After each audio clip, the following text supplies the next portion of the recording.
لله والصلاة والسلام على عباده الذين اصطفى أما بعد. قال الله تبارك وتعالى في القرآن المجيد والفرقان الحميد: أعوذ بالله من الشيطان الرجيم. بسم الله الرحمن الرحيم. إذ ابتلى إبراهيم ربه بكلمات فأتمهن قال إني جاعلك للناس إماما وقال إني ذاهب إلى ربي سيهدين رب هب لي من الصالحين فبشرناه بغلام حليم فلما بلغ معه السعي قال يا بني إني أرى في المنام أني أذبحك فانظر ماذا ترى قال يا أبت افعل ما تؤمر ستجدني إن شاء الله من الصابرين. صدق الله العظيم. عن زيد بن أرقم رضي الله تعالى عنه قال قالوا يا رسول الله ما هذه الأضاحي؟ قال هي سنة أبيكم إبراهيم. فقالوا ما لنا فيه من خير؟ فقال النبي صلى الله عليه وسلم بكل شعرة حسنة. فقالوا فالسوق؟ فقال بكل شعرة من السوق حسنة. رواه أحمد كما قال عليه الصلاة والتسليم. میرے محترم بزرگ اور دوستو، آج 9 ذی الحجہ ہے یعنی یوم عرفہ، حاجیوں کے لیے سب سے بڑا دن۔ ظاہر سی بات ہے کہ قربانی کا وقت قریب ہے، اس سے تو اندازہ ہو ہی گیا ہوگا کہ قربانی ہی کی موضوع پر گفتگو ہوگی۔ میرے محترم بزرگ اور دوستو، قربانی کی جب بات کہی جاتی ہے یا اس کا تذکرہ کیا جاتا ہے تو یقینی طور پر حضرت ابراہیم علیہ نبینا وعلیہ السلام و تسلیم کا داستان ہمارے سامنے کھل کر کے آ جاتا ہے۔ جہاں کہیں بھی قربانی کا تذکرہ ہو یقینی طور پر حضرت ابراہیم کا جب تک تذکرہ نہ کیا جائے اس وقت تک قربانی کا تذکرہ کرنا ادھورا رہ جاتا ہے۔ چنانچہ قرآن کریم کے اندر بلکہ یہ سمجھیے کہ حضرت آدم علیہ السلام کے بعد اولو العزم پیغمبر حضرت نوح علیہ السلام آئے ہیں۔ حضرت نوح علیہ السلام کے بعد بے شمار انبیاء کرام آئے ہیں، لیکن اولو العزم جن کو پیغمبر کا خطاب ملا ہو یا رسول ہونے کا جو خطاب ملا ہو وہ حضرت ابراہیم علیہ نبینا علیہ السلام و تسلیم ہے۔ قرآن کریم نے اس کی زندگی سے متعلق بے شمار گوشوں کو اجاگر کیا ہے۔ چنانچہ ایسے واقعات بھی ہیں جن واقعات کو پڑھ کر کے آدمی ایک صریح مطلب آدمی سوچنے پر مجبور ہو جاتا ہے کہ آدمی کس درجے کے آدمی تھے، کس پائے کے آدمی تھے، انہوں نے کس جیسی قربانی کو انجام دیا، کس جیسی زندگی کو وہ گزار کر کے چلے گئے۔ آدمی وہ بھی تھے انسانی، شمار سے طرح وہ بھی انسانی تھے۔ چنانچہ سورہ بقرہ کے اندر آیت میں نے پڑھی ابھی خطبے کے اندر، اس میں کہا گیا ہے کہ وَإِذِ ابْتَلَىٰ إِبْرَاهِيمَ رَبُّهُ بِكَلِمَاتٍ فَأَتَمَّهُنَّ۔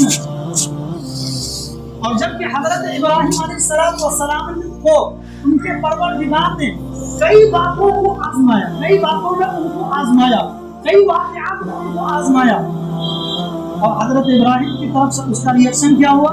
حضرت ابراہیم تمام تو واقعات میں مسلم طور پر کھڑے اترے۔ تب جا کر کے اللہ تبارک و تعالیٰ نے کہا کہ ہم آپ کو رہتی دنیا تک کے لیے پیشوا اور امام بنائیں گے۔ چنانچہ امام و پیشوا بنائے۔ اگر قرآن کریم کا مطالعہ کریں گے تو حضرت ابراہیم علیہ السلام کی زندگی سے متعلق 5 اہم واقعات کو خصوصی طور پر ذکر کیا ہے۔ کتنے؟ 5 اہم واقعات کو قرآن کریم نے خصوصی طور پر ذکر کیا ہے۔ حدیث مبارکہ کی بات نہیں کہہ رہا ہوں بلکہ صرف اور صرف قرآن کریم کی بات کہہ رہا ہوں۔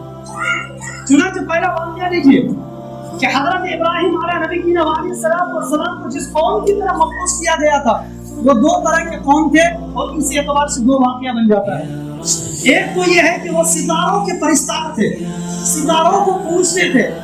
یہ آسمان کے اندر جتنے بھی ستارے نظر آتے ہیں، چاہے وہ سورج ہو یا وہ چاند ہو یا جتنے بھی پھرنے والے ستارے ہوں، ان تمام ستاروں کے لوگ پرستار تھے۔ حضرت ابراہیم کو ان کی طرف مخصوص کیا گیا۔ چنانچہ باضابطہ اس قوم کے ساتھ حضرت ابراہیم کا مناظرہ چلا ہے باضابطہ۔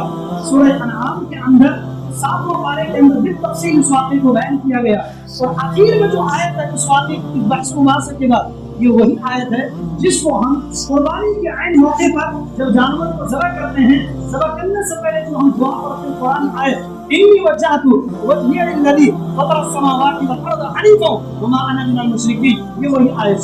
اسی بحث و مناظرے کے خلاصے میں یہ آیت ہے. دوسرا واقعہ یہ ہے کہ ایک تو یہ قوم کی طرف حضرت ابراہیم کو مبعوث کیا گیا، اور دوسرا وہ تھے کہ جو بت پرست قوم تھی اور جس کا جو سربراہ تھا نمرود تھا. اور نمرود ایک تو یہ ہے کہ لوگوں کو بت پجاری میں لگا بھی دیا تھا، اور ساتھ ساتھ میں اندرونی اعتبار سے بیرونی اعتبار سے وہ اس بات کا بھی دعوے دار تھا کہ نہیں تمہارا معبود ہو، میرے علاوہ تمہارا کوئی خدا نہیں ہے. چنانچہ قرآن کریم نے اس کو بھی بے شمار مواقع میں بیان کیا، سورہ مریم کے اندر، سورہ انبیاء کے اندر وغیرہ. اور تیسرا جو واقعہ یہ ہے کہ جب اس قوم کے ساتھ بہت زمانے تک چلا تو ایسی صورت میں حضرت ابراہیم علیہ السلام نے ان کی مورتیوں کو توڑا، اور مورتیوں کے توڑنے کے نتیجے میں جب لوگوں میں چرچا ہوا کہ آخر وہ کون ذات ہے کہ جس نے ہمارے معبودوں کے ساتھ گھناؤں میں حرکت کی ہے، تو چنانچہ پتہ یہ چلا کہ حضرت ابراہیم ہے. جب حضرت ابراہیم کو نمرود کے سامنے لایا گیا تو اس وقت بازار کا بہت بحث و مباحثہ ہوا اللہ تبارک و تعالیٰ کی وحدانیت کے سلسلے میں، اور حضرت اور نمرود کہتا رہا کہ میں تمہارا معبود ہوں. یہ تمام پر چیزیں بحث و مباحثہ ہوئے اور یہ مناظرے کی شکل بنی. یہ تیسرا واقعہ ہے. چوتھا واقعہ یہ ہے کہ حضرت ابراہیم جب اپنے شہر اور جہاں پر پیدا ہوئے عراق اس کو چھوڑ کر کے جب ملک شام کی طرف سوچ لیے، اس کو جانے کے بعد حضرت ابراہیم نے دعا مانگی تھی کہ اللہ مجھ کو ایک نیک صالح اولاد عطا فرما. اللہ نے اولاد عطا فرمائی. جو ہی وہ لڑکا پیدا ہوا فوراً حکم ہوا من جانب اللہ کہ اس کی ماں کو بھی اور اولاد کو بھی بے آب ہو گیا میدان مکے کی وادی میں چھوڑ کر آ جائیے. وہ وادی کہ جہاں پر پانی کا کوئی نام و نشان نہیں، جہاں پر کوئی انسان نہیں کہ جس سے انسیت پیدا کی جائے، اور وہ عورت اپنی شیر خار بچے کو لے کر کے وہاں پر چلی جاتی، ان کو چھوڑ کر کے آ جاتے ہیں. یہ تمام تک یہ واقعہ چوتھا واقعہ. اور پانچواں واقعہ وہ ہے کہ جس کی نسبت آج میں آپ کے سامنے کچھ بیان کروں گا، وہ ہے قربانی کا واقعہ. میرے محترم، قربانی کا مطلب کیا ہے؟ قربانی کا مطلب یہ ہے کہ کوئی ایسی حرکت کی جائے یا کوئی ایسا عمل کیا جائے کہ جس کی بنیاد پر آپ کو اللہ تبارک و تعالیٰ کی قربت حاصل ہو جائے. قربان اس کے معنی آتے ہیں کسی چیز کے ذریعے سے کسی آدمی کے قریب ہو جانا. اس کا مطلب پتہ چلا کہ قربانی کا جو اصل اصول ہے، چاہے حضرت ابراہیم علیہ السلام کی زندگی پر ہم روشنی ڈالیں یا پھر یہ کہ ہم جو اعمال کرتے ہیں قربانی کی نسبت، ان تمام تر چیزوں پر لپے ہوا. اور خلاصہ یہ ہے کہ تمام تر خواہشات کو کچل دیا جائے اور صرف اللہ تبارک و تعالیٰ ہی کی مرضی کو مقدم رکھا جائے، اللہ تبارک و تعالیٰ کے احکام کو فالو کیا جائے. یہ قربانی آج ہم نے اس کو رسم بنا لیا ہے. میں بتاؤں گا دوران واقعہ کہ اصل قربانی کہتے ہیں کس کو. اور آج جو ہم قربانی ادا کر رہے ہیں محض جانوروں کو قربان کر دیتے ہیں، لیکن اس سے ہم کو جو عبرت حاصل کرنی چاہیے وہ چیز ہم میں مقصود ہے، وہ چیز ہم میں پائی نہیں جاتی ہے، اس چیز پر نہ تو ہماری عقل جاتی ہے نہ تو ہم کبھی سوچنے کی کوشش کرتے ہیں. یہ چیز ہماری کمی ہے.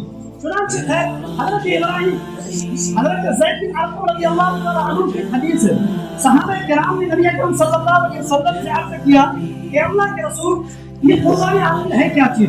ما حاصل صحیح یا رسول اللہ، کہ اللہ کے رسول یہ قربانی ہے کیا چیز؟ کیا چیز کا کیا مطلب ہے؟ یعنی اس کی حقیقت کیا ہے، اس کی تاریخ کیا ہے، اس کا ثبوت کیا ہے؟ کہاں سے یہ قربانی کا عمل آیا ہے؟ تو حضرت آپ علیہ السلام نے فرمایا کہ ہی سنت ابیکم ابراہیم، یہ در حقیقت تمہارے جد امجد، تمہارے آبا، تمہارے جو ہے جد امجد اور تمہارے آبا جو ہے تمہارے ابو حضرت ابراہیم علیہ نبینا وعلیہ الصلوۃ والتسلیم کا طریقہ کار. تو اس سے یہ پتہ چلا کہ حضرت ابراہیم علیہ السلام کی زندگی کا ایک اہم پہلو ہے. یہی پر نہیں، اگر مزید قربانی کی شرح کریں گے تو پتہ چلا کہ جب سے اس دنیا کے اندر نسل انسانی آباد ہوئی ہے اسی وقت سے قربانی کا طریقہ بھی جاری و ساری ہے. حضرت آدم علیہ نبینا وعلیہ السلام اور تسلیم کے دو لڑکے حضرت حابیل اور قابیل وہ پہلے دو شخص ہیں کہ جنہوں نے قربانی کے طریقے کو انجام دیا. جب ان میں اختلاف ہوا تھا تو اس اختلاف پر کون حق پر ہے اور کون باطل ہے، چنانچہ اس چیز کے لیے ایک معیار متعین کیا گیا کہ ہم دونوں میں سے ہر کوئی قربانی پیش کرے، جس کی قربانی اللہ کے مقبول ہو جائے گی وہ یہ سمجھا جائے گا کہ وہ یہ حق پر ہے. حضرت حابیل نے مینڈی کی قربانی پیش کی تھی، اور جو قابیل تھے جو ان کے بھائی تھے انہوں نے اللہ وغیرہ کا مشورہ بتا جس کی قربانی پیش کی. چنانچہ اوپر سے آگ آئی اور حضرت حابیل کی قربانی کو قبول کر لیا اور اس کو جلا کر کے راکھ دیا. تو پتہ یہ چلا کہ قربانی کا طریقہ سب سے پہلے جب نسل انسانی کا آغاز جہاں سے ہوا تھا